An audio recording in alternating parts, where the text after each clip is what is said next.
दोस्तों मान लो अगर हमारे एग्जाम में इस तरह का क्वेश्चन आ जाता है और हमसे पूछता है ये बताओ दी गई आकृति में आखिर कितने त्रिभुज हैं, तो क्या आप इन्हें गिनने बैठोगे 1 2 3 4? नहीं, इसके लिए हमें चाहिए 2 सेकंड ट्रिक। आखिर देखते हैं क्या वो 2 सेकंड की ट्रिक। तो हमें करना क्या है, जब भी इस तरह का क्वेश्चन आता है तो हमें करना क्या है, हमें सिंपल देखना है 1 2 3 4 और जो बड़े वाला नंबर है ये 4, इसको पकड़ के हमें 4 का घन कर देना है और 4 का घन कितना होता है 64 और ये आ गया हमारा राइट आंसर। अब आप कहोगे गुरुजी आखिर ये हुआ कैसे, इसके पीछे का कोई लॉजिक भी तो होगा। तो 2 मिनट का कंसेप्ट समझ लेते हैं आखिर इसके पीछे का लॉजिक क्या है। स्टार्ट करते हैं बिल्कुल ही बेसिक से। सबसे पहला, अगर हमारे पास बिल्कुल ही बेसिक फिगर होती तो हम क्या करते, मैं पूछता दी गई आकृति में आखिर कितने त्रिभुज हैं। तो एक चीज समझ लेना, जब भी हमारे पास इस तरह की आकृति आएगी तो हमें क्या करना है, हमने देखा दिए इस वाले पॉइंट से नीचे दिए गए आधार पर आखिर कितने पार्ट में ये डिवाइड हो रहा है। आप कहोगे 1 और 2। अगर ये 2 पार्ट में डिवाइड हो रहा है तो हमें सिंपल क्या करना है, 1 + 2 और 1 और 2 कितने होते हैं 3। मतलब कि दी गई आकृति में हमारे पास 3 त्रिभुज हैं।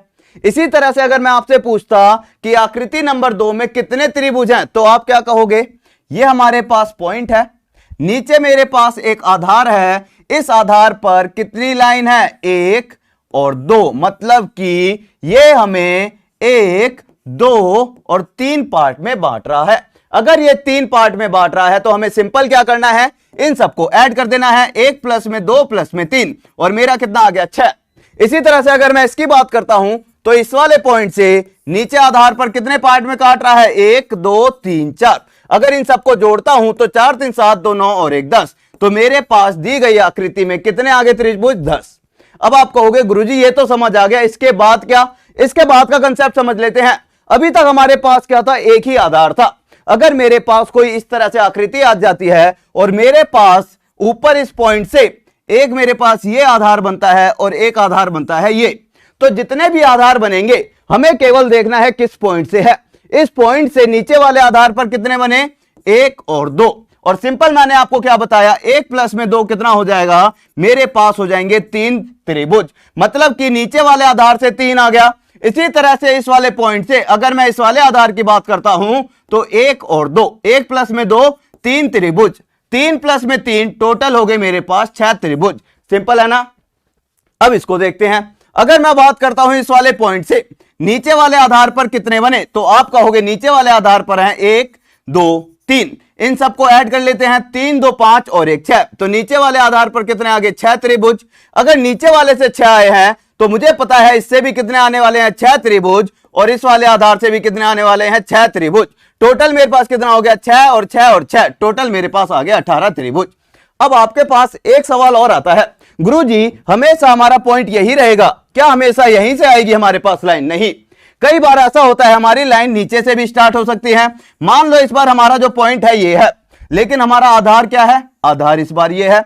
आधार कोई भी हो, पॉइंट कोई भी हो, हमें देखना है कि इस पॉइंट से इस आधार पर कितने पार्ट में डिवाइड हो रहा है। मैंने गिना 1 2 और 3 और इन सबको ऐड करूंगा, 3 2 5 और 1 6। तो इस आधार पे आ गया 6 ट्राइंगल और इसी तरह से इस आधार पे आ जाएगा 6 ट्राइंगल। टोटल कितने हो गए मेरे पास, हो गए टोटल 12 त्रिभुज। इसका मतलब इसका आंसर कितना आ जाएगा, 12 आ जाएगा। सिंपल है ना। अब आपके सामने जो क्वेश्चन था ये था, अगर आप इसको समझ गए तो ये समझ लेना आपकी सारी कहानी खत्म है। मैंने आपको क्या कहा, मेरे पास मतलब नहीं है कि हमारा पॉइंट कौन सा है, हमें देखना है उस पॉइंट से कितने आधार पर हमारे पार्ट बन रहे हैं। मैंने चेक करना शुरू करा, मैंने देखा मेरे पास इस बार ये भी एक पॉइंट है और दूसरा ये भी है। तो पहले मैंने कहा केवल एक पॉइंट को पकड़ते हैं।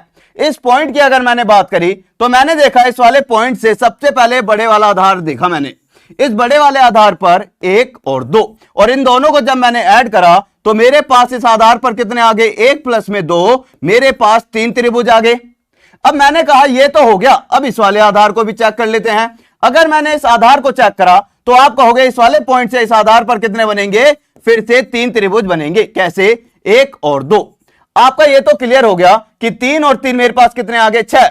लेकिन अगर आपके पास थोड़ा सा और आगे जाऊंगा मैं तो आप कहोगे मेरे पास एक ये वाला पॉइंट भी था।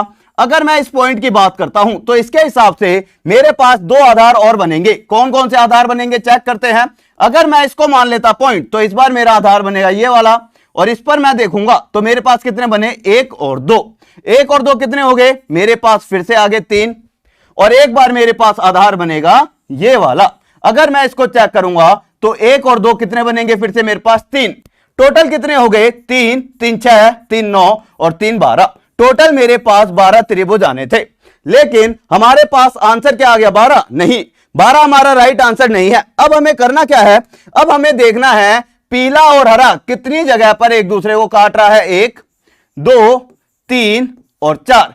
इन दो पॉइंटों को छोड़ के, इन दोनों पॉइंटों को छोड़ के अंदर 1 2 3 4, तो हम क्या कर देंगे, 12 में से 4 ट्रायंगल माइनस कर देंगे और 8 इसका क्या आ जाएगा, राइट आंसर।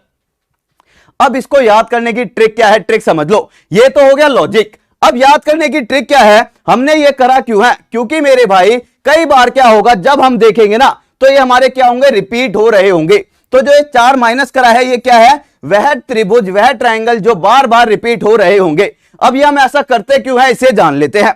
अगर मैं कहूं मेरे पास ये आकृति है और इस आकृति में कितने त्रिभुज हैं, तो हमारे पास डायरेक्ट क्या समझना है हमें, हमने देखा इस वाले पॉइंट से कितनी लाइन जा रही है, 1, और इस वाले पॉइंट से 2, मेरे पास 2 जा रही है लाइन, ठीक है। इसी तरह से अगर मैं इस वाले पॉइंट से भी देखूं तो मेरे पास कितनी जा रही है बाइसेक्टर लाइन, 1, और यहां से जा रही है 2। अगर number of bisector line equal है तो हम क्या करते हैं, हम सिंपल सा यहां पर देखते हैं कि मेरे पास 2 बाइसेक्टर लाइन गई है, ठीक है। तो हम क्या करेंगे, 1 2 3, और जो बड़े वाला नंबर होगा 3 का घन करेंगे और 27 आ गया इसका राइट आंसर। इसका मतलब हमें देखना क्या था, नंबर ऑफ बाइसेक्टर लाइन। मेरे पास हरी लाइन भी 2 थी, पीली लाइन भी 2 थी।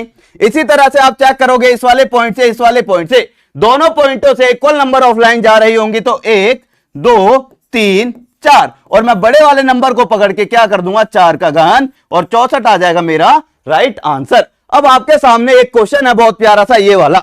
इस क्वेश्चन को आपको देना है राइट आंसर क्या होगा, और ये हमारा क्या है, जलेबी क्वेश्चन।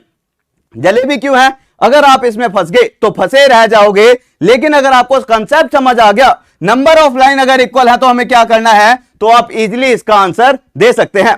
तो गाइस इसी तरह की ट्रिक्स के साथ जुड़ने के लिए हमारे साथ जुड़े रहे टॉप तक यूट्यूब चैनल पर। तो चैनल को सब्सक्राइब कर ले, वीडियो को शेयर कर दे, ज्यादा से ज्यादा लाइक कर दे, और अगर आपको चाहिए कंप्लीट कोर्स रीजनिंग का या फिर किसी भी एग्जाम के लिए, तो आप आज ही डाउनलोड कर सकते हैं टॉप तक ऐप, जिसका लिंक आपको नीचे डिस्क्रिप्शन में मिल जाएगा। तो okay guys, thank you, take care, मिलते हैं फिर। जय हिंद, जय भारत, लव यू सभी को।